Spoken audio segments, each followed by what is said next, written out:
for the sound of the bell.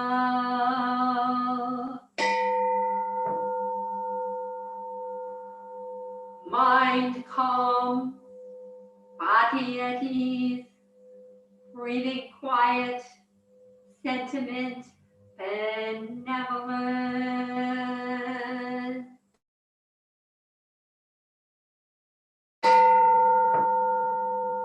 Dharma friends, sitting still in vital silence, we practice Ego Buddhism together.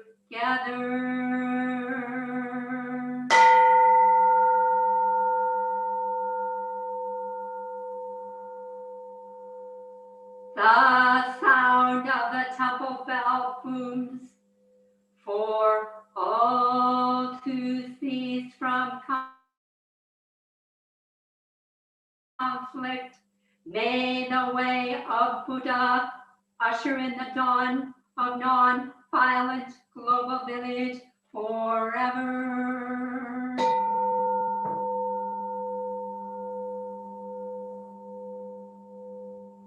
Here is the after sound of the bell.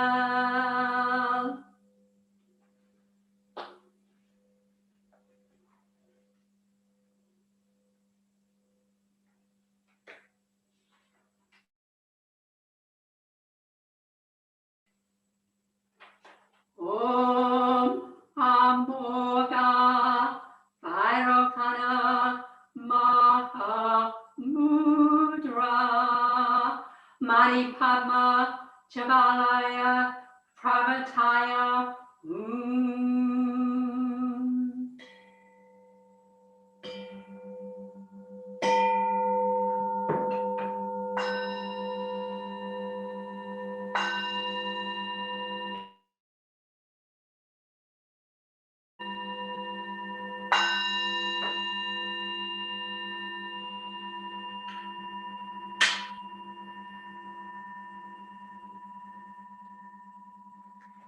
Please stand for the chanting of the three refuges.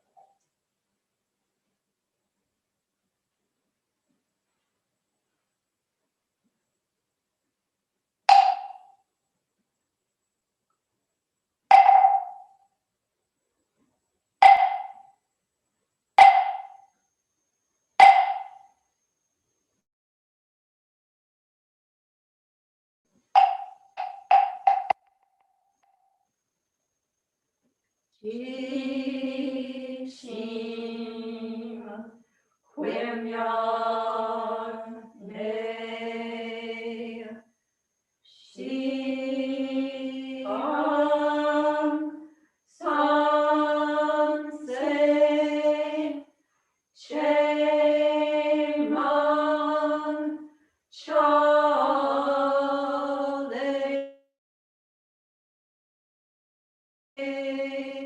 Sanju Ilche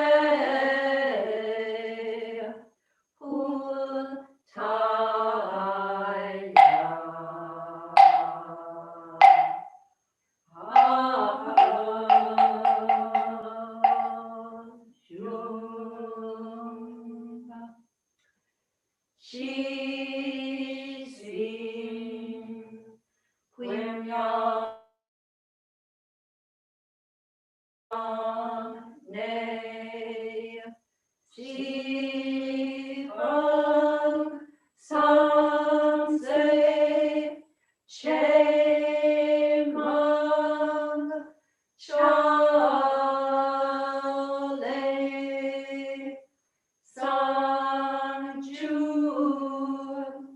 Il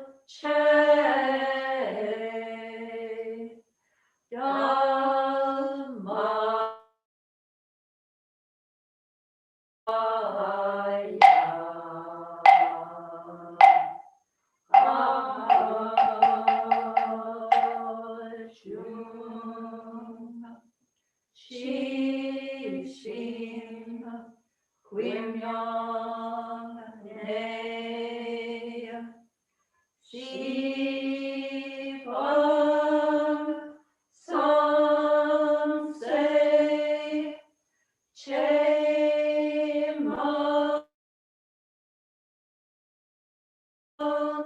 Chale Samju Ilche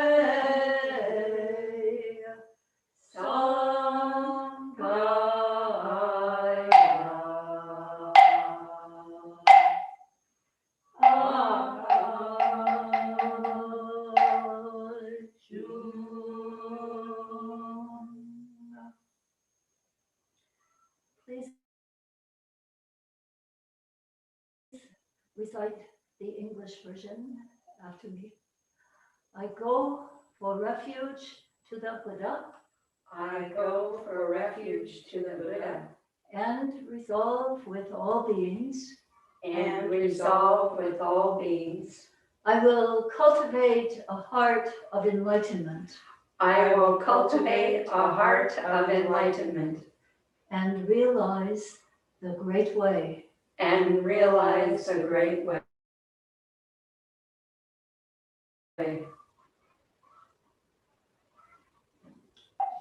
I go for refuge to the Dharma I go for refuge to the Dharma and resolve with all beings and resolve with all beings.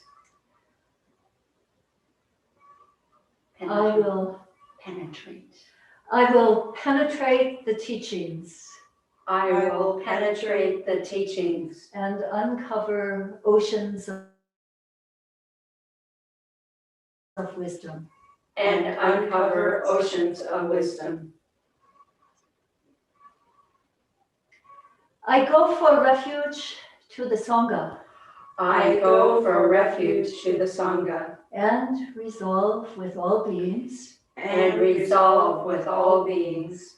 I will seek peace and happiness for the many I will seek peace and happiness for the many and transform this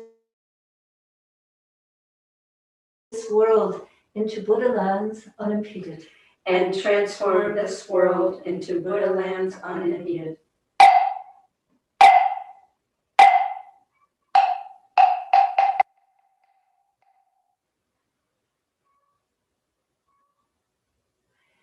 Could you please return now to a short period of meditation, about 5 minutes, before we begin the Dharma talk this morning and a very special presentation.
Please follow along with these simple stretching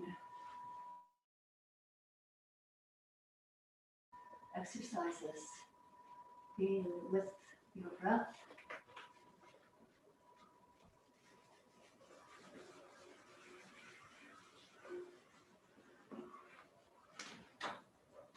And each of the movements of your body.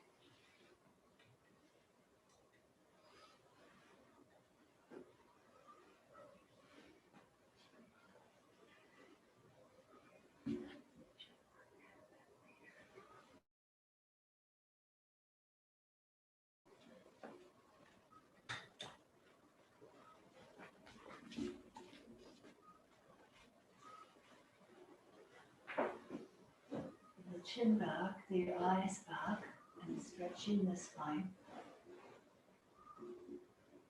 Breathing in the position. And then coming up in a full stretch. Again, the eyes are part of it. So take your eyes back and rest on a particular spot.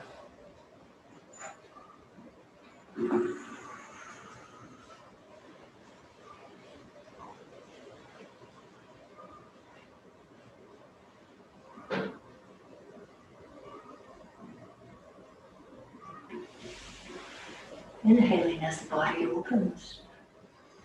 Again, focusing your eyes, mind, and body. Exhaling down.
Please stretch your legs and come up a little closer, depending on your.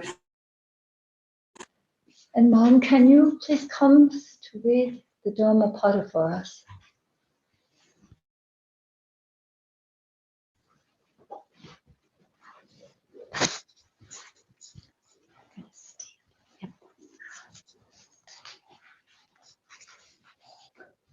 Good morning. Our Dhammapada reading this week is from the chapter on anger.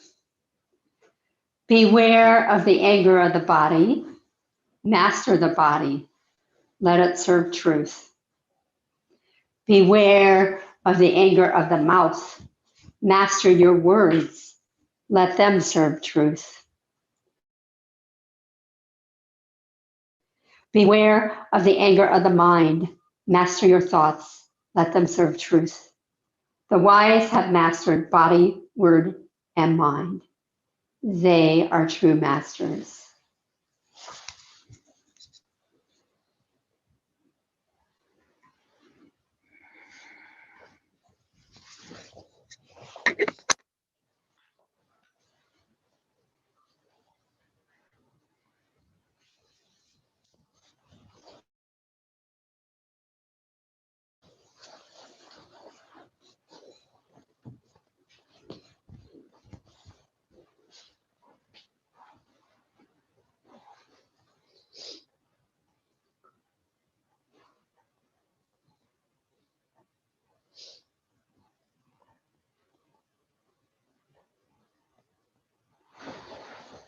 The wind from the northwest is still blowing. It brought in snow.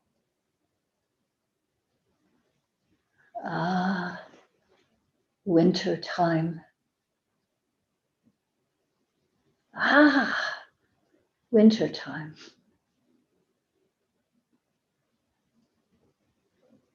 Good morning, everyone, and welcome to our temple service Sunday mornings from wherever you are in the 10 directions.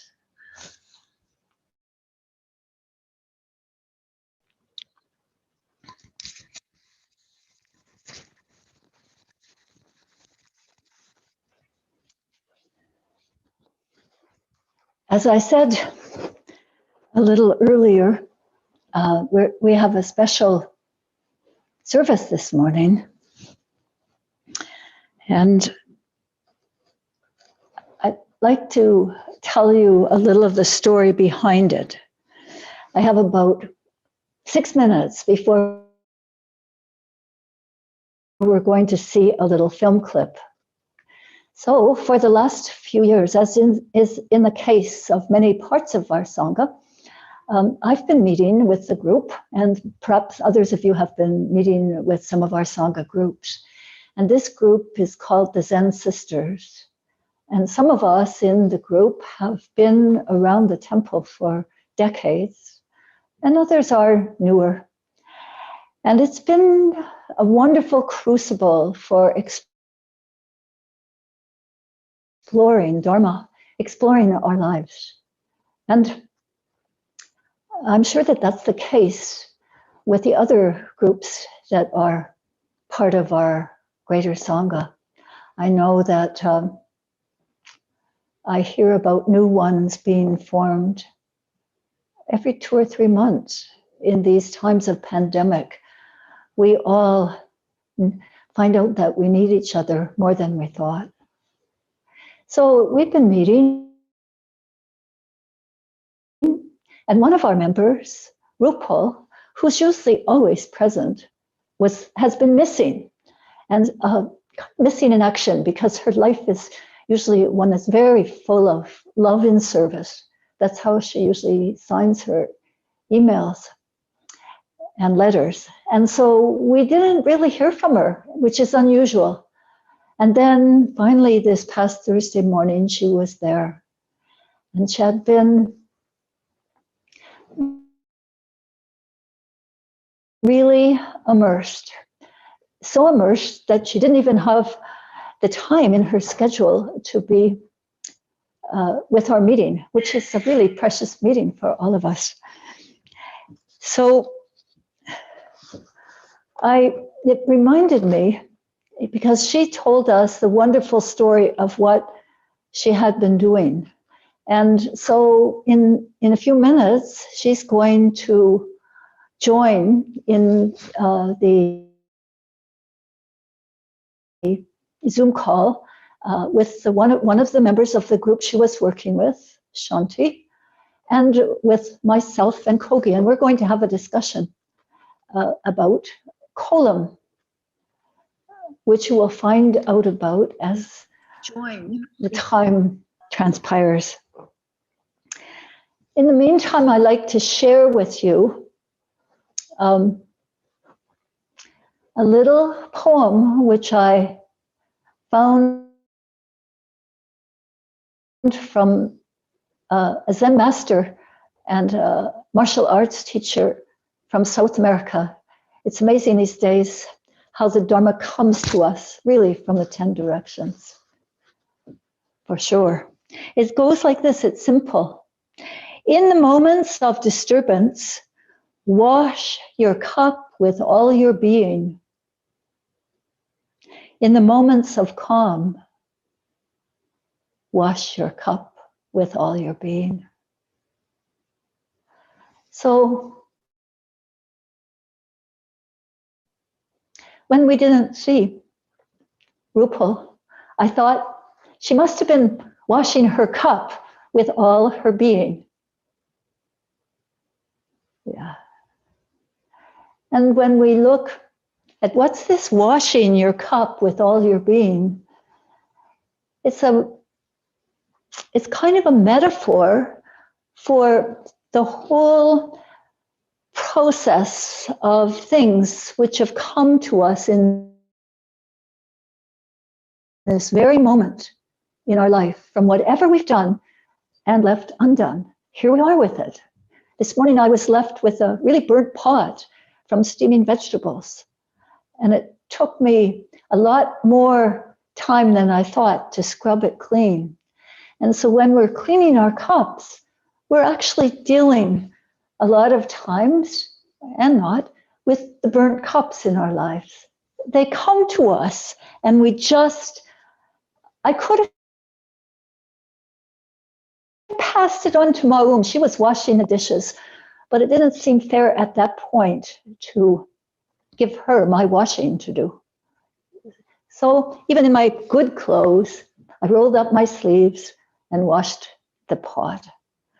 So let's now go over to hear about Rupal and her friends washing cups, washing pots through something that's called kolam. K-O-L-A-M. All right. Sokan, could you please put the little film strip on that Rupal sent to us? A few months ago, I was introduced to a kolam, which is a South Indian geometric pattern of that line.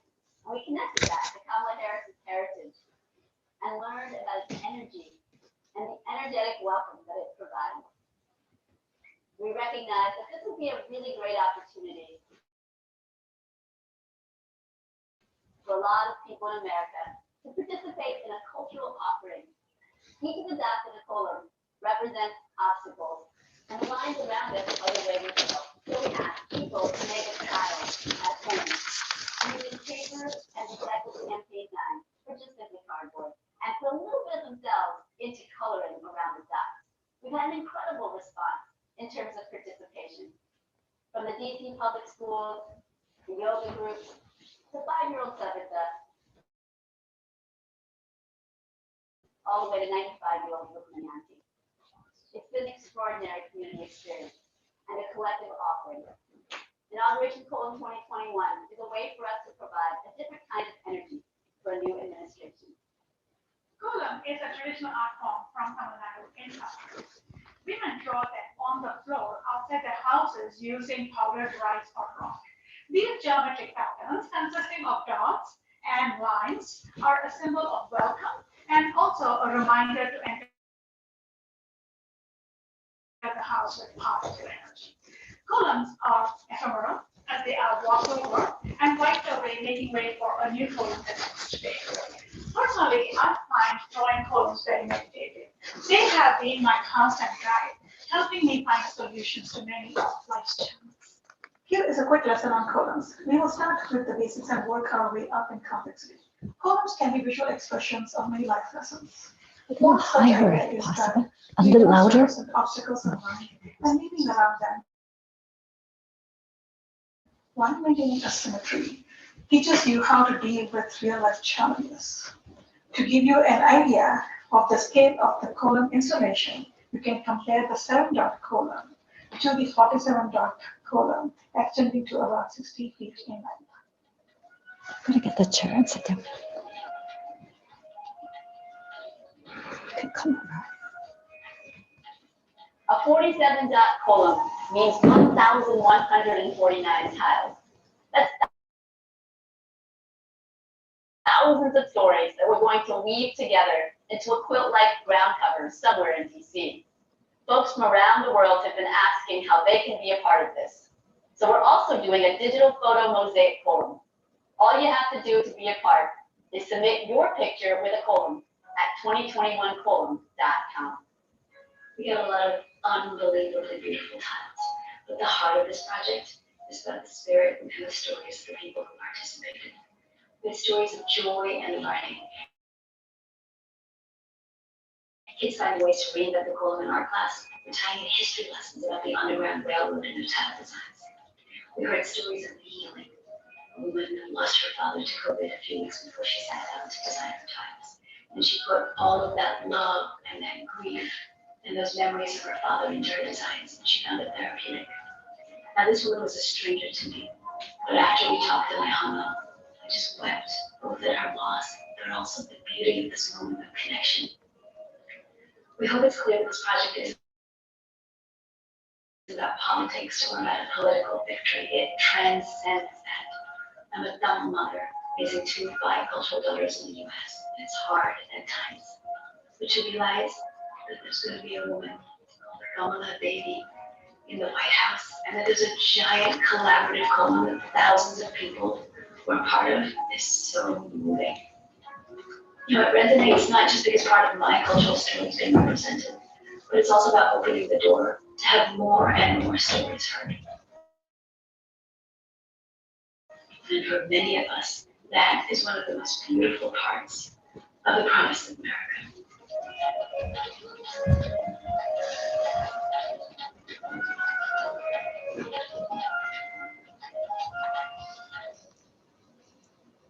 Okay, here we are again, and waiting for Rupal and Shanti and Kogi. Grammar and spelling are. Go ahead.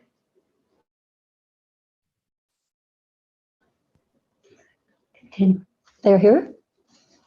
There's Shanti.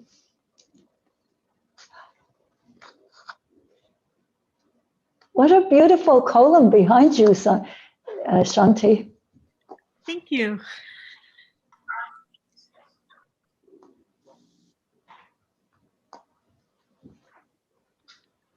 We're just waiting for the technology to. Everything's fine. Go ahead. Oh, we can go ahead. So there's Kogi. I can see. I can just not see the other people. Can you take that? There we go.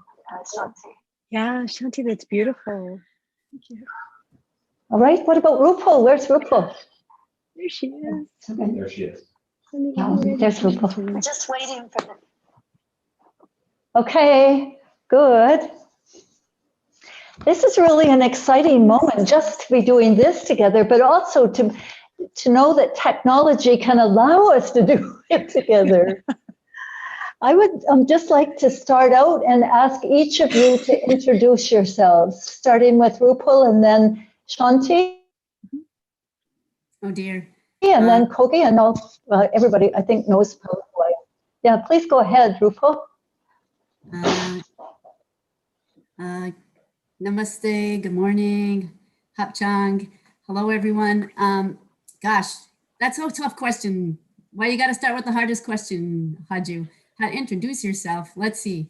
I'm Rupal. I am a huge fan of Haju Ma'um and the entire Zen Temple Sangha.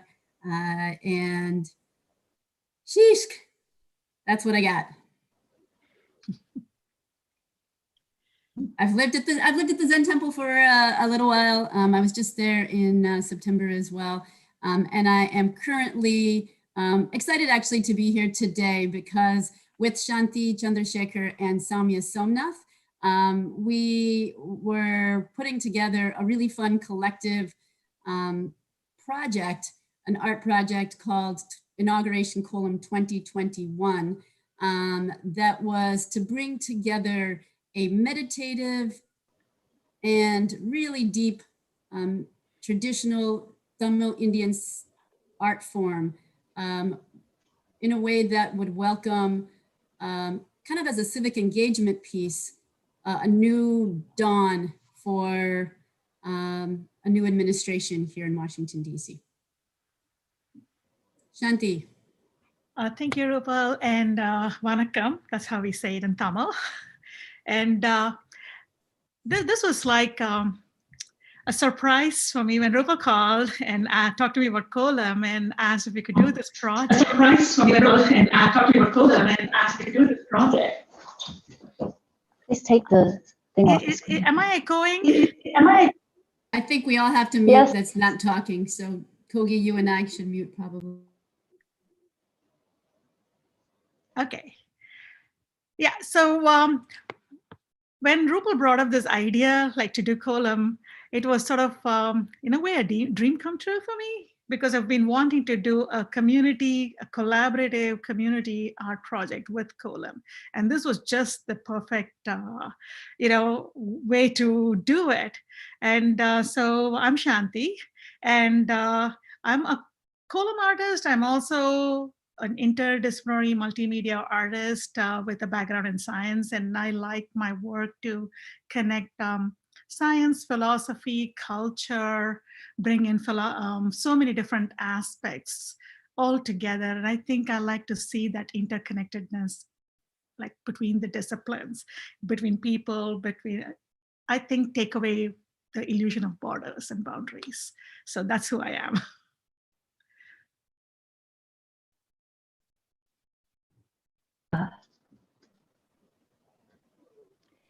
And I'm Kogi, and I've been a member of the temple for decades. And I'm here today because I'm part of the Zen Sisters group that Haju talked about. And in our meeting last Thursday, we had the honor of hearing more of the details about this project that took place in Washington. And I was very moved by it. And Rupal thought that maybe I asked some questions about it that they found kind of helpful. So I said, hey, if I have something, it'll come up. And if it doesn't, I get the honor of getting to hear about it again. So that's really lovely. And what I'm most curious about right now for both Rupal and Shanti is the process by which it happened in Washington. We got a little of an overview, sort of like it felt like the video, which was beautifully done, by the way. I was really moved by it. Every time I see it, it's like, oh, I sent it to all my friends, just saying. But it was also sort of saying, hey, get involved in this project. But you have the advantage of having the outcome, at least part of the project. I suspect it's not finished even now, but letting us know sort of what happened with this. It would be so interesting. Shanti, you start. I'll add. We've been saying, I think the three of us were so ready to do something like this. And it was just this chance of like three energies meeting is how I look at it. Three very different energies. And, the triangle just keeps coming to my mind because we are very different. And I think, that is what was needed, that the differences become the, the thing that starts something going. It's the similarity would be in a certain place alone. But I think, like I said, when Rupal called and talked about it, and I was like, yes, I had this idea for so many years sitting in I don't even know where those pieces are, but I had actually planned this out. And when she called, I'm like, I don't even know where to search for it, but I can do it. And I was like, yes, it's feasible. And afterwards, I was thinking, I should have asked her like for a few minutes, like, not just say yes. But I think it was so deep down that it came about. And I think the pandemic was also a reason for this, that I think all of us have been so down.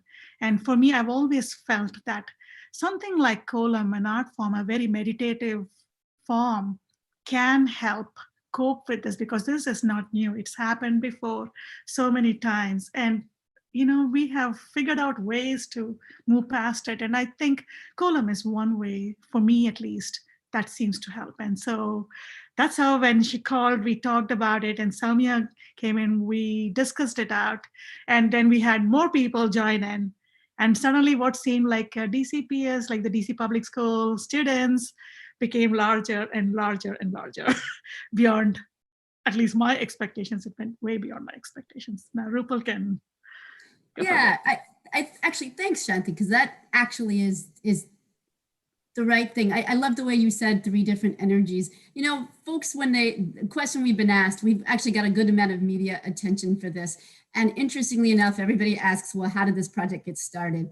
And that too was a really difficult question, because I think Shanti's right. Shanti's been thinking about this for years, right? And I think the context is super important, right? It's important because the right folks, right is maybe the wrong word, but 3 folks with different energies showed up for reasons of their own why this was right at this moment. And with COVID, and with the fact that a lot of people are excited about kind of new things happening. 2020 was a really difficult year for a lot of people. And because I think it was just framed in a way that was really inclusive, right? This idea, this golem art, and you've seen Shanti talk about this, is beautiful, right? It's dots and lines. I shouldn't say just, because it's actually much more than just, but it's dots and lines that have such important meaning, right? It's this idea that they could be viewed as obstacles, and the lines are the way it flows around. And I kind of feel like this was just flow, right? I kind of feel like you can't even just say it's these 3 points, because all these other people who joined as a part of this process, whether they were volunteers to help put the column together in tiles, whether it is Haju Maum and Hayun, who agreed to be part of a picture with about 30 seconds notice to say, hey, could you hold the column up and take a picture this morning? Because we really need this for our website today, right? So all of the people who came in because it had some meaning to them at that moment, it all just came together almost itself. I think that's the most beautiful piece of this project. We got to be shepherds of it in some capacity, but it is definitely not the 3 of us. It is definitely not about us. It's almost through us, if that means anything. And I think we feel honored in some capacity to be kind of nodes in that process. And the one thing I do want to emphasize that I think is super fun, throughout the process, we tried a little bit. I shouldn't act like we didn't have any level of ego in it. Throughout the process, some of us tried to make it really big, because we're like, this could be really big. And so we looked to try to see if we could reach out to influencers who had millions of people on their thing. And Shanti would say quietly behind the scene, the important thing about the column is all of the dots are the exact same size. So let's make sure nobody's dot gets to be any bigger than anybody else's dot. Otherwise, this column is a little bit lopsided. So yeah, so I don't know that we have a great answer to your question of how it happened, but I think we're lucky that it did happen and that we were a part of it.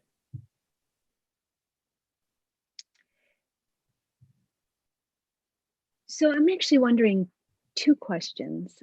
One is, you talked about the 3 of you being different, and I wondered how you were different, what that was like.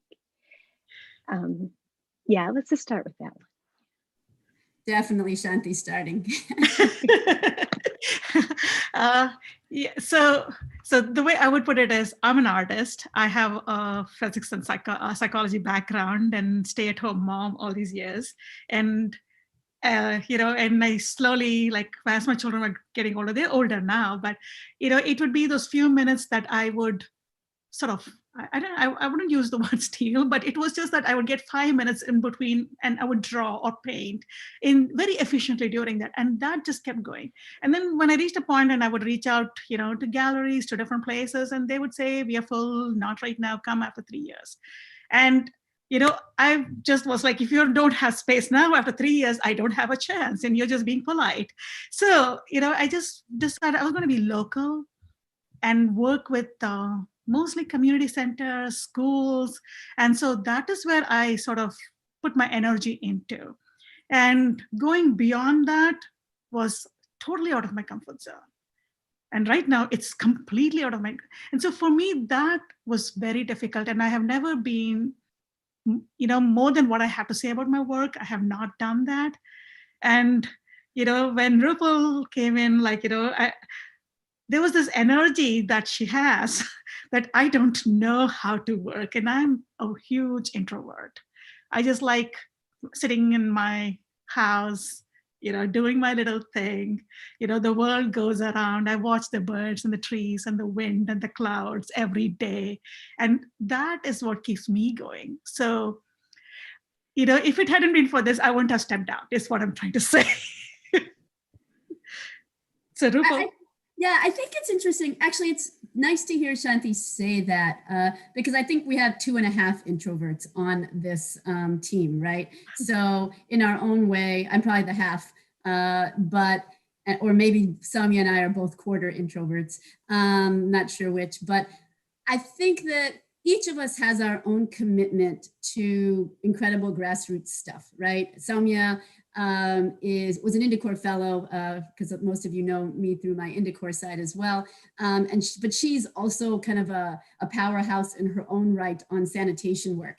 She's done incredibly huge projects with her own nonprofits in Africa, all the way across India, but really in very, very almost technical, but beautiful ways of like encouraging hand washing and other sanitation kind of projects. So, and she runs something called tippytap.org. So she and I have worked together before. She's also a Tamil mother at the moment. She is raising 2 very young daughters who you've seen in a lot of the videos. And she was totally excited about like sharing this thing that she said in other forums that otherwise feels like something she has to do at home, right? I teach my children some of my Tamil heritage, but it feels like I have to be almost a little bit like furtive, like you're almost doing it in secret at home because it's not necessarily accepted, in the wider town that she lives in, for example. And so she came in sort of as this mother of, even though again, she has lots of facets of it, the mother of 2 that she's really focused on Tamil culture. Shanti is sort of the master kolam artist and really understands the art form. I learned about kolams literally 8 weeks ago. I was on a video with Shanti and I was like, wow, this kolam thing's amazing. I literally have never heard of a kolam before. I come from a different part of India. We have rangoli, but it's not the same and it's not quite as geometric or necessarily a daily practice. So I think that it might be that we just approach this from really different angles because what we brought to the table at this time in this place had a lot to do with coming at it from different spaces, even though I'm not so sure we're so dissimilar on the back end. Beautiful. You also talked, Rupal, and maybe Shanti, you have something to say about this too, the actual process of the installation. Like what happened? What did it look like? What did you notice? So the actual part of the installation was more like quilt making. In a way that's what it was, because everyone was bringing one piece, one tile, like a 12-inch by 12-inch tile with a dot and a shape around this dot that was going to be in white. And the rest of the space was colored in, like design created by each of the participant. And so each one, like Rupal was saying, became the dot. And they put their energy into that dot. Now, what we did, the volunteers, we all met there and we clasped them together to create this tapestry. It was like each one coming up with their story and it all comes together. But what emerges out of this coming together is another white line, the white lines that join, that connect, forming another pattern. So we bring our individuality into this. And yet we are connected by, an energy that flows around all of these dots, which we are not aware of, but we have to move away from it to look at it. And then there's this beauty. And then we come closer, there is another kind of beauty in it. It could seem like chaos when you see the differences, because we had like children from 3 years old to people who were like 90 plus, all in they've all contributed to these tiles. It's been students, it's been like professionals and from correctional facilities and daycare centers. It's just been so many different people, all of them putting together. And there is this one common link that is not visible when we look at it close up close. But when you move away, you see that common connection that comes out of it. And I think that's the beauty that I see in the word. This tile thing was because I've always seen it small. And so this opportunity to make this huge, installation was to see something come together. It might not be perfect, but it is together. My favorite part, and Shanti's so good about talking, she did some serious mathematical calculations, by the way, to make all of these lines and dots connect, and kept recalculating because there are 6 shapes that come together in a pattern to make sure that the lines cross where they're supposed to. And the beauty, as she mentioned, is sort of what people have put in the space between the dots and the lines. It's really how people invested themselves in it and their stories in it. But I think that, to me, the most fascinating part of watching this come together as an installation is every one of the tiles that came in. And as Shanti said, they come in from really different places. We had the South Carolina Tribal Arts Coalition come up with tiles that look like museum masterpieces. I mean, they have peacocks and like Madhubani painting art, and I mean, just some fascinating designs, and lots of people who connected as artists really have some things that are, I would actually say, museum pieces. And then we have folks who really just used some crayons and made some beautiful colors and put together some patterns. And I have to say that put together, they all look like museum masterpieces. Like, you can't say, here are the pretty ones and here are the ones that are kind of more simplistic, because when they come together, they are extraordinary as kind of a collective. And I think I shared the story with the Zen sisters that my uncle actually colored one, and it's just green. He used one green crayon and he just literally colored the whole thing, and it just where he's supposed to. But it was beautiful. Like, I saw it against some of the other tiles, and I think it's almost like the beauty is in what you put into it, which somehow turned out into this mosaic, this quilt-like pattern that, as a collective, is extraordinary.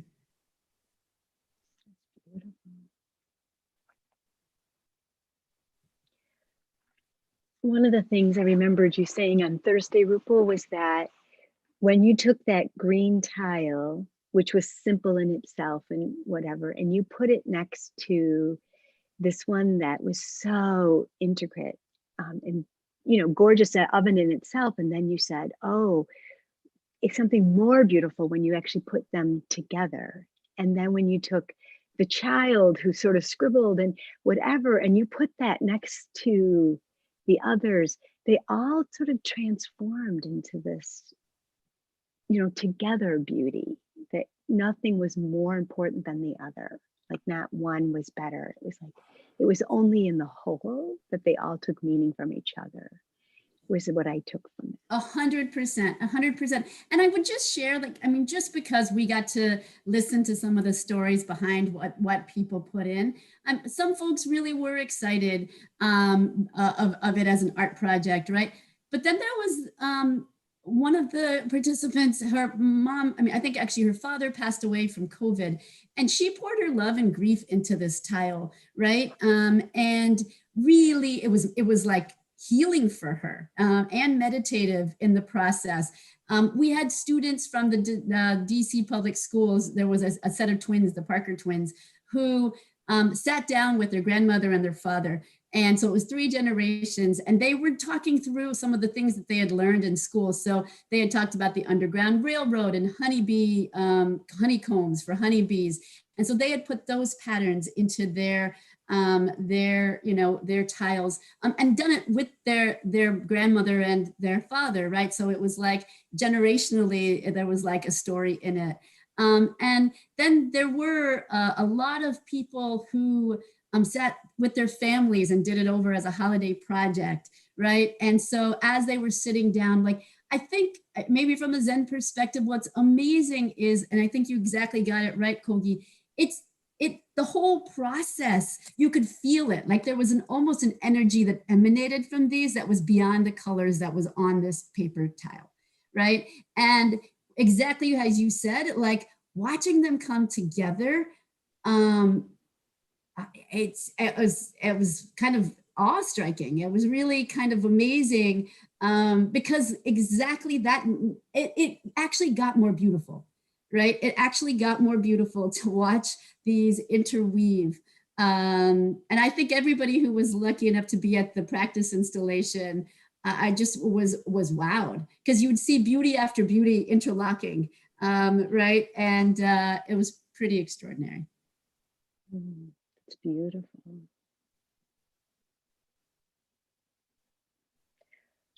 What is your, go ahead, Haji, do you have a question? Because I had one. Yeah, no, I just, when I listen to the two of you, it feels like you've had a little enlightenment experience through this process. And I wonder how you're going forward with it's now this experience that you hadn't even planned and it just came.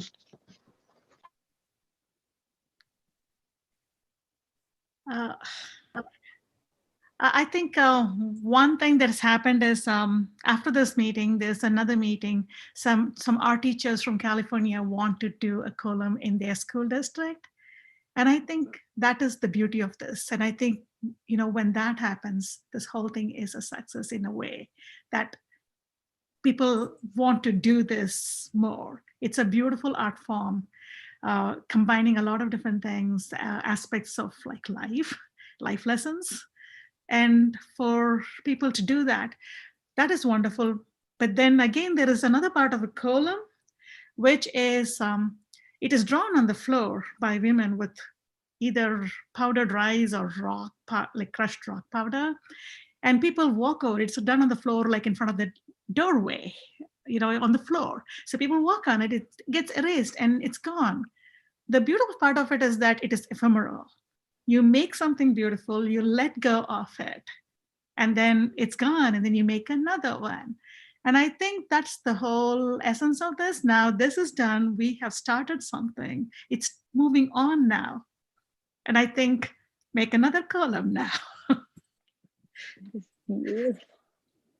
Yeah, exactly. In fact, I feel like I've learned that from Shanti over and over in this project. And I love that piece, right? I think there's a lot of folks who are like, wow, you can like, what's the next step and what are you going to build on? We still have to do the installation. It got kind of postponed because of the situation that was in Washington, D.C. So as a final piece for this inauguration column, there is still an installation pending, but I think exactly that. I think there was this moment, and it's why the reflections like this are really valuable, where we were reminded that it's the ephemeral nature of it that adds a lot of beauty as well, right? Like it is actually not holding on to it, not being like, you know, wow, we did this, like, you know, what are we going to make bigger of it? It's actually like it came together.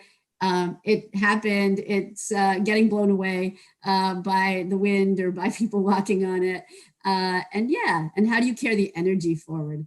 Not necessarily the project and it's the same form. Shanti is of course an artist and will have many manifestations of this, I hope, moving forward. I hope I walk away involving columns, both kind of as a concept, but maybe even as a practice ahead. But maybe not exactly in the same form. We'll see where the universe takes it.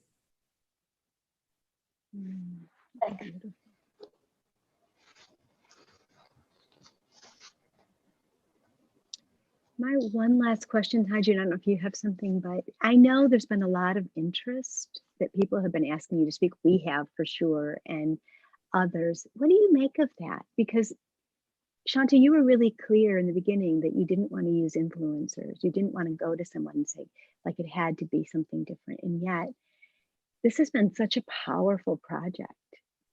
Tell me what. There was, for me, many years ago, I had made a painting where like I usually create a symmetry and then I just completely break it. eventually. Like it's not like I'm breaking it, but it happens, and I do that. And I had this feeling of a lot of things going on in my mind. And then and this was in the beginning when I just started like showing, like taking my work out to other people. There was this one woman who walked past the show. It was a fair. And she came back towards the end and said, I have to tell you something, and I hope you don't take it wrong. And she said the list of words that I had felt when I made that piece. And it was just, I don't know who this woman, her name was Maya, is all I know. And I wonder if it is a total Maya illusion kind of. She just came and she went. And I had noticed that she had been walking past my little space. But when she came and told me this, and she said the same exact words that were going in my mind, and I don't even know who she is, it brought to me that, like when we look at the murtis, like in the Indian temples, or like when you look at our work, or there's some things that, you say is powerful, or it's just that it communicates with another person without words, without anything. It's that energy that you feel. For that one moment, I felt like I knew exactly what she was saying, and she knew what I was thinking. Mm. And it sort of made me think on those lines. And over the years, I've also noticed whenever I've had an opportunity to paint and people participate, my family would help me, like my husband, my children, when they were like very little. And the other community members were like, we don't have an opportunity to do this. We would love to do this.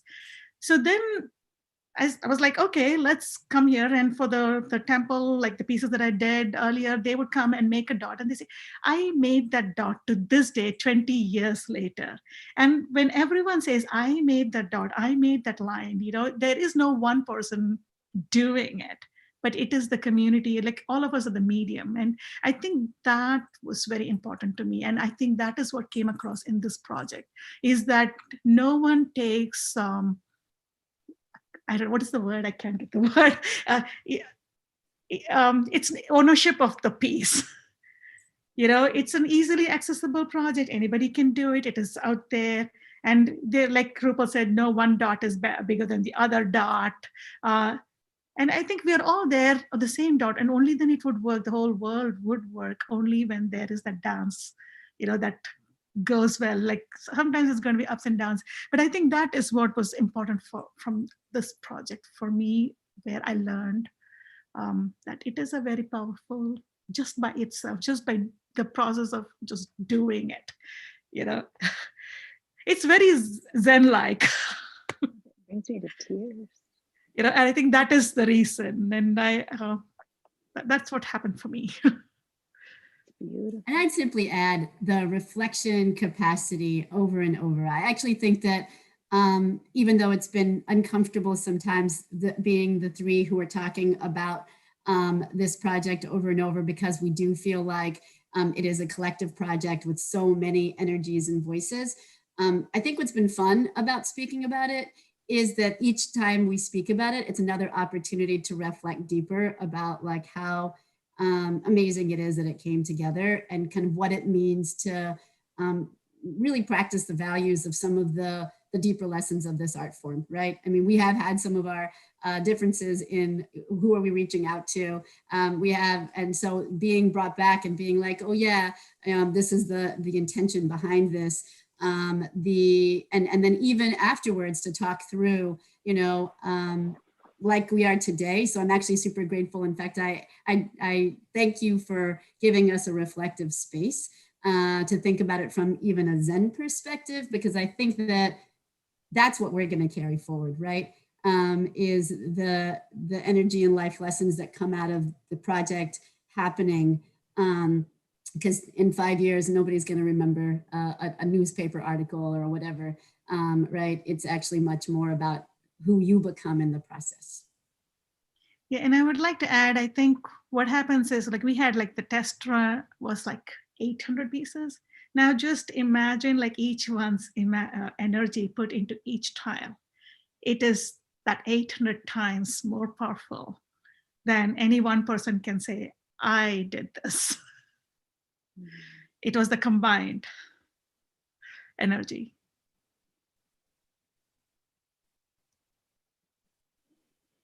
I didn't And I make guess a it's not tile. unlike what all of you do together and meditating together, right? It's sort of the same idea. You could meditate on your own, and there's something really beautiful about that. But sometimes when the Sangha comes together and you can feel sort of the energetic piece of meditating together, it probably has a similar resonance. So if I'm maybe out of my league in making that analogy, but I think that might be one way to think about, how this feels different as a collective. Well, I was going to say, Rupal, that I didn't make a tile, but somehow in your sharing of the story, I feel like I'm in this project, right? Like it's a part of who I am, having been part of that. So thank you. This was beautiful, and I'm sure that the listeners. Go ahead, Raju. Just, I want to say thank you for walking the talk. This is just a great example of that, and really a very pure example that I feel like everybody can get on board with, no matter what the diversity is. So thank you for being advocates of that for us. And I feel like Koki said that, gosh, we feel all part of this, and we didn't even do the dot and the lines yet. But so say thank you. I know, Rupal, everyone has things to do. So keep walking the talk, my dear friends. Thank you, Shanti, for coming. Thank you so much for having us. Thanks, everyone. Namaste. Namaste. Vanakkam. Namaste.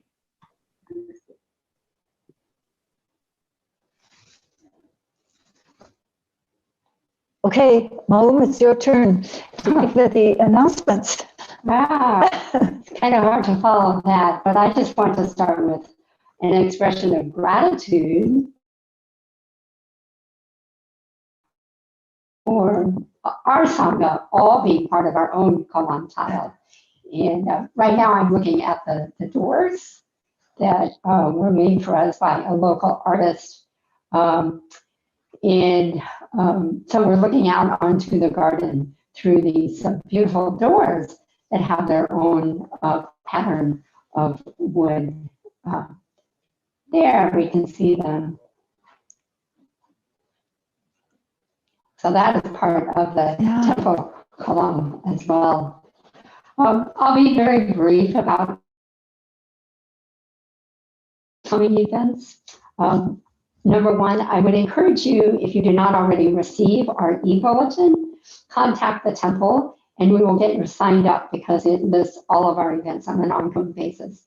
Every week, in addition to Sunday service, we offer a member Wednesday evening sitting. We invite you to be with us for that. And after Sunday services, every week, there is a Recovery Dharma group that meets. In February, we will start with Lunar New Year, coming week after next, and some special chanting for world peace. We will also be offering a new version, a new session of the Zoom meditation class beginning February 18th.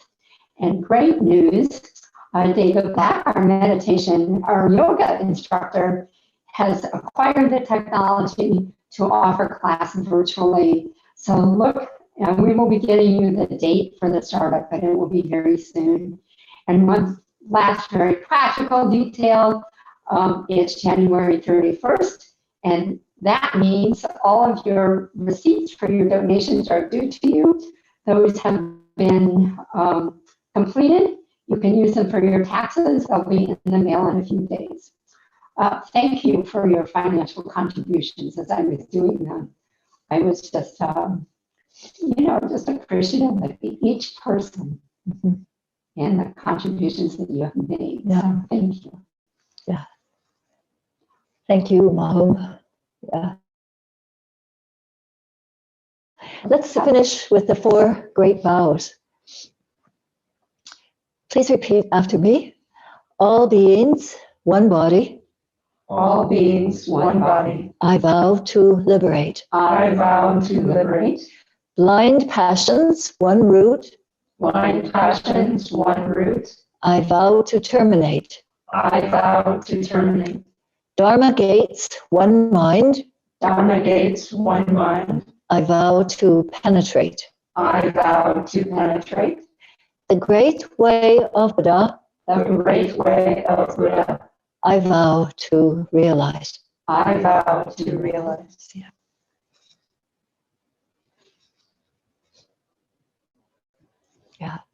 And thank all of you for walking the talk as much as you can these days. Again, thanks to Shanti and Rupal and Kogi for being with us in the inspiring way that they were this morning.